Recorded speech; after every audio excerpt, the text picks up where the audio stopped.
So I'm late. No, I'm not pregnant. I am late on doing a wrap-up for September, okay?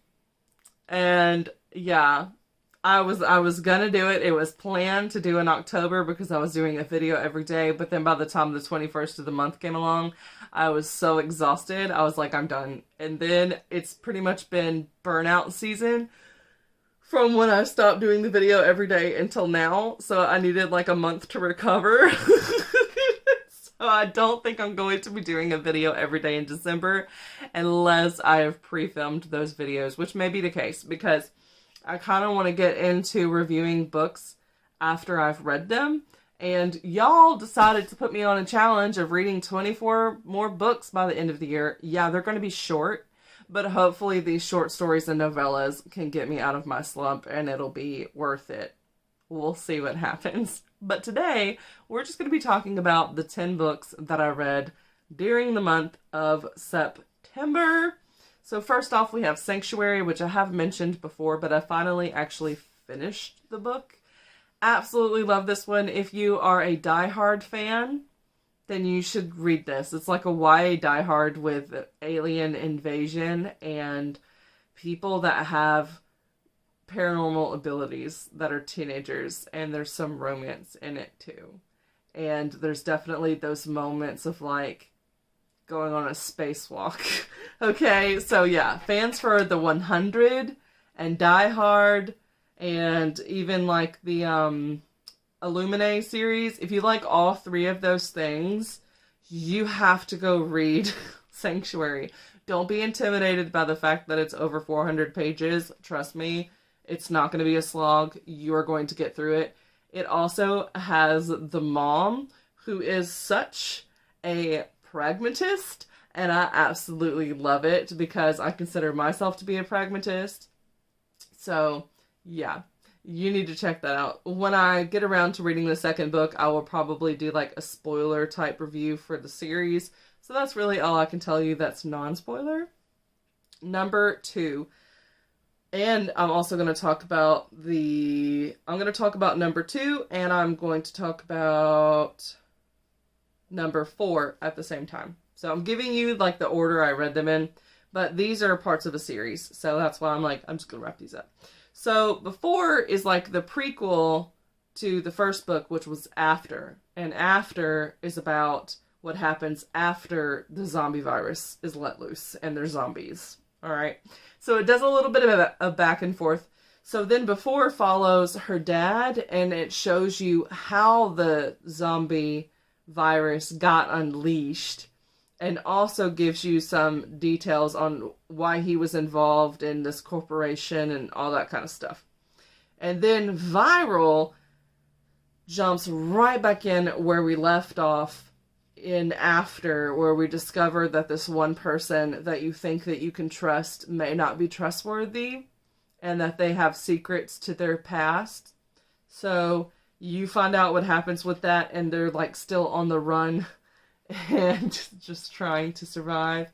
I really, really enjoyed the series. If you like zombie shows like The Walking Dead, but honestly, I wouldn't necessarily say The Walking Dead because yes, that has zombies, but it doesn't really have the same feel of this story. This one, I think, would be more like Z Nation. So if you liked Z Nation, where it's got like some comedy type stuff in it, yeah, I think this one. By the way, my favorite character from that show is 10K. Yes, 10K. He's my favorite. He's my favorite zombie show character ever, probably. 10K. Love 10K. I need to see him act in more stuff. Like, if y'all know who I'm talking about, where has this dude been hiding? Because I want to watch more stuff with him. And not just because he's a pretty face to look at. But, I mean, that's kind of undeniable. That's kind of my type. Yeah, anyway. So, then we're going to go into number 3, which is going to be The Deal by Elle Kennedy. So the only reason why I picked this one up is because Ash was reading it from Books to Ashes, and I was like, I really like her. I want to see if I like this book. And she was reading it because it was the Literature book club pick. So I got to go and watch the live show and that was really fun. And there's, for this month, is Ice Planet Barbarians, which I have read, but I think they've already done the live show and I missed it. So that's kind of sad, but it's okay. We shall be fine. But yeah, I will probably participate in the future in more of their readings, especially if the book is already on my radar or if I've just already read the book. I think I would do that. But the deal follows this girl in college, and it is, of course, a new adult romance with sports elements as well. So he is a hockey player and he needs a tutor. So he's like, please, please tutor me and I will tutor you in the ways of love. I will open you sexually. So that she can get the attention of this guy that she actually likes. And so, yeah, I actually really enjoyed this one. It does get steamy, but also trigger warning for SA, because that has happened to the character in the past, and you get to see how that influences how they currently live and the kind of the steps they take to help prevent those things from happening to them again, such as like not leaving drinks unattended so no one can slip you something. Always going places with another person who's trustworthy, who has your back. Just like little bitty steps. It is never your fault if something happens to you. I don't care if you're running down the street butt naked. You didn't ask for it.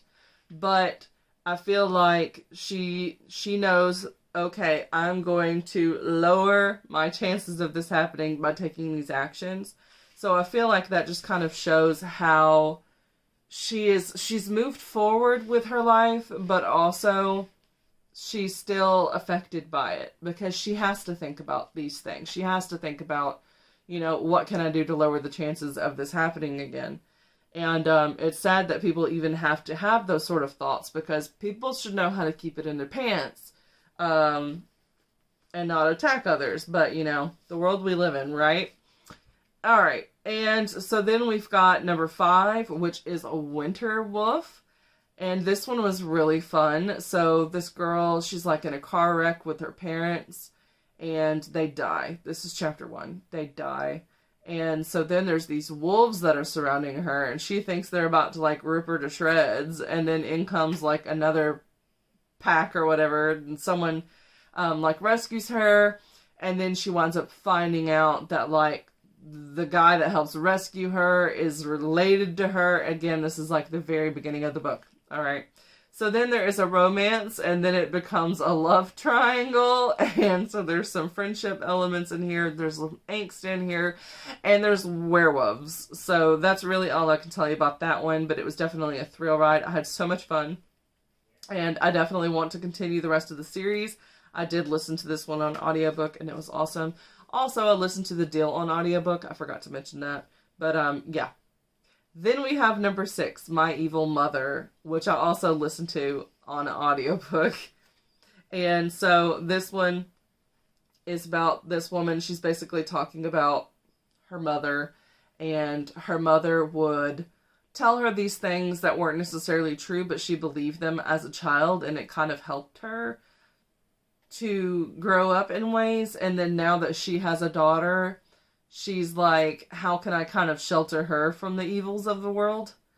And so it's kind of cool because you never really know if the mother actually was like a witch and like put curses on people, or if she would just said these things to make her daughter feel like she was protected. You never really get that answer. So it's really cool, but I will give you an example of one of the things that the mom does. So the dad walks out on them when she's like, very, very young. So she tells the girl, anytime the girl's like, Mom, can I have this? She's like, go ask your dad. And the dad is a gnome in the yard. A yard gnome. And so she goes and she like whispers to her dad. And then she comes back and she's like, Dad said I can have ice cream. And then the mom's like, okay. And so the mom gives her ice cream. I'm just like, oh my gosh. So it was cute. It was really short. It was like 34 pages. So like super short story. But it was interesting. I liked it enough. Then we have Zoe. And so I read this book specifically because I'm trying to do the alphabet challenge. And I needed a book that started with an X. And this was the only one I had. This was the only one I had. And it was free when I had downloaded it. So I don't know if it's still free for y'all or not. But, like, it was free. I've had it on my Kindle forever. I don't really remember a ton. Like, the girl, she's in high school. And I can't remember anything about it. It was fun. I remember that I liked it. Okay? I remember that I liked it. She has a really cool girl best friend. But I don't remember anything else. That's sad. This is how bad my memory is. Now, if I picked up the book and or I read the blurb again, it would remind me of things. But, like, I don't remember it at all right now. Like, I told you everything I could tell you. Really sad. And I did listen to that one on audiobook. Then we have number 8, which is Other Birds, which I do remember a lot of the details of and really, really enjoyed it. This was the one that I did wind up reading physically. Yay me! And so yeah, Other Birds, beautiful. This was a Book of the Month selection. I knew when I was looking at it that it was probably going to gear toward being literary fiction, even though it was marketed as magical realism. But it actually wound up being kind of like a contemporary paranormal story. So not urban, but like small town, southern, contemporary, paranormal. So she has an imaginary friend that's a bird. And there are also ghosts and stuff in the story. And you get to read from their perspective. So it was so much fun. It's definitely about, like, found family and friendship. That's kind of the whole story. But there's also a little bit of a mystery going on. So she's cleaning out this girl's house. And the girl had died. And it's ruled like an accident. A bookshelf falls on top of her. I literally want to make a t-shirt that says, like, Death by Bookshelf. Okay? Because I think that that's hilarious. But it's literally how this person dies. And so then she's like cleaning up this room, and then the door, she keeps coming back, and then the door's unlocked, but she knows that she locked it. So she's like, who's sneaking in here? And then another character had her money stolen. And so she thought that it was this guy that had been over at her house and had a couple of drinks after work. Another artist, because they both got, like, they didn't get laid off because they're independent artists, but the place where they were putting their art out raised the rent so that they could no longer do it there. And so then she's like, well, maybe if someone's breaking into her house, it's the same person that, you know, stole my money. Maybe it's not this other guy. And then there's the guy who's a cook, and he has his own restaurant. So he, like, invites them to come eat and everything. He's really nice. So all of these people, even though they had been neighbors living at this same little spot, they never really talked to each other. And so after this one person dies, they all start to talk to each other. So you get to find out about their lives and their past and what shaped them as people. And it's just a really beautiful story with amazing writing. If you like Laini Taylor, like, lyrical style narrative, but you want to see what that would look like in a contemporary fiction, then this would definitely be one. And again, it is technically, like, magical realism. But, I mean, if you believe in ghosts, then it's not magical realism. It's just paranormal. But, anyway, it was a fun read. So, I highly recommend checking that one out. And then we have The League of Beastly Dreadfuls. So, I don't normally read middle grades, but I did receive this one in a book box several years ago. And I just could never get rid of it because the cover was kind of cute and fun. And I was like, I might like this one. And I did like it. And it was extremely weird. And there are shape-shifting adults. So that's fun. And then the oh my, there is like some food horror. I'm a picky eater, so to me it's food horror.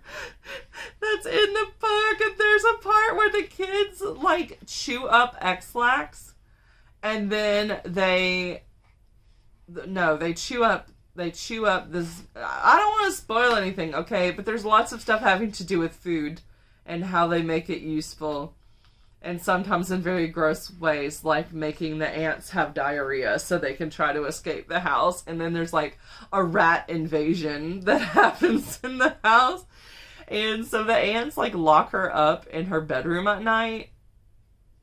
And there's like this secret society of these insane women, because like they live at an insane asylum.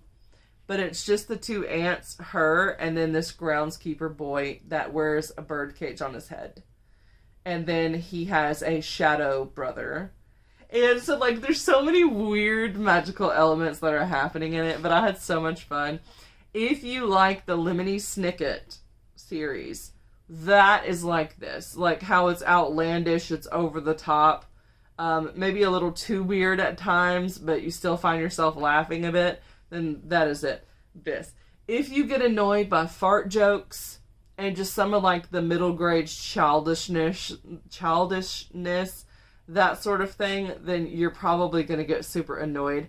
I feel like there was a good balance between like cheap humor with fart jokes and them like literally trying to escape for their lives from these kidnapping grannies. So I had fun with it. It is the first book in a series, but I honestly feel like you're okay at leaving it at the first one. So she gets kidnapped away from her parents. So the rest of the series is going to be her trying to like get back to her parents. But I just had fun with the first book and I appreciated it for what it was. I don't think I need to read more. Because again, I'm not really the one that likes to read books with a bunch of fart jokes and just like very childish humor, but it is absolutely perfection for that demographic. So I am not the target audience, but I did really, really enjoy it. So I'll just say that. And then number 10, the book that started the I Read Dead People book club. And it's not Frankenstein. It's actually Pride and Prejudice. So as you know, or maybe you don't, in September, it was Becca's Bookopoly-thon. I had so much fun with this thing, rolling, not knowing what I was going to get, and like kind of having to pick based off of my mood. Here is your reminder. Alexa was reminding me to start winding down because it is 9 p.m.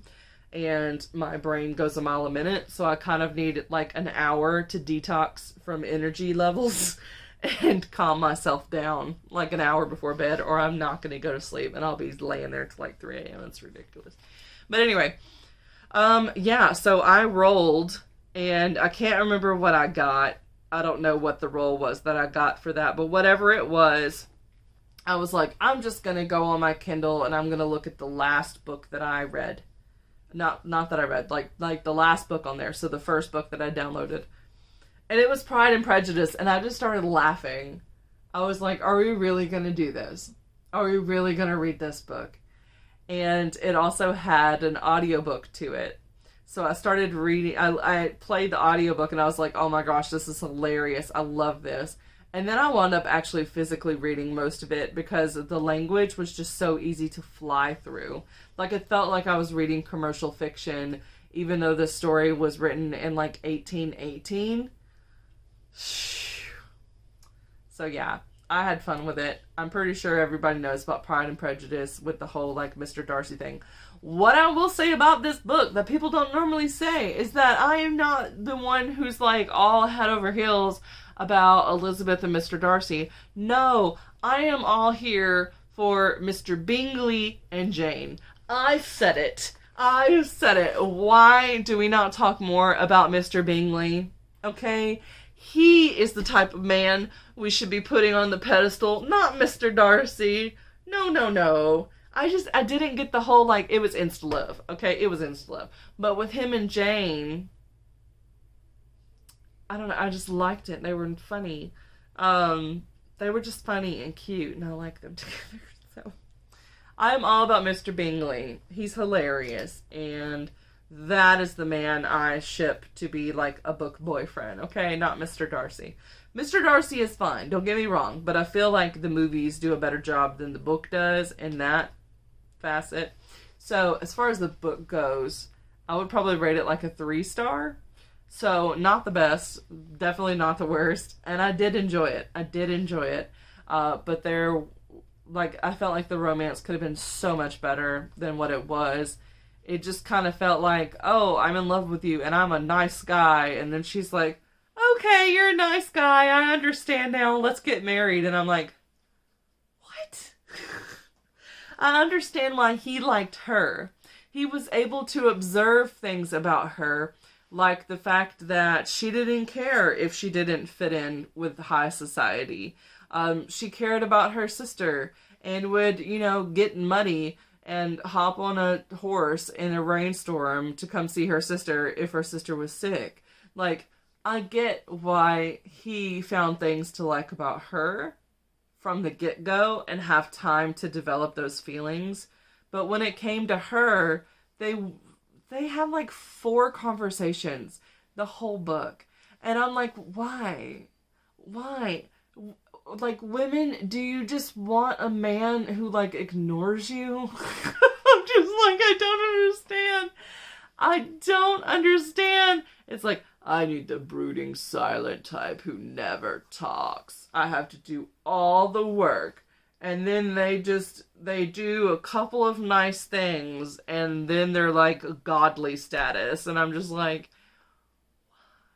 why? Women, you deserve more. You deserve Mr. Bingley. You deserve Mr. Bingley, not Mr. Darcy. Okay, there you go. That is your wrap up for the month of September. I hope you enjoyed that and me not remembering anything about Zoe.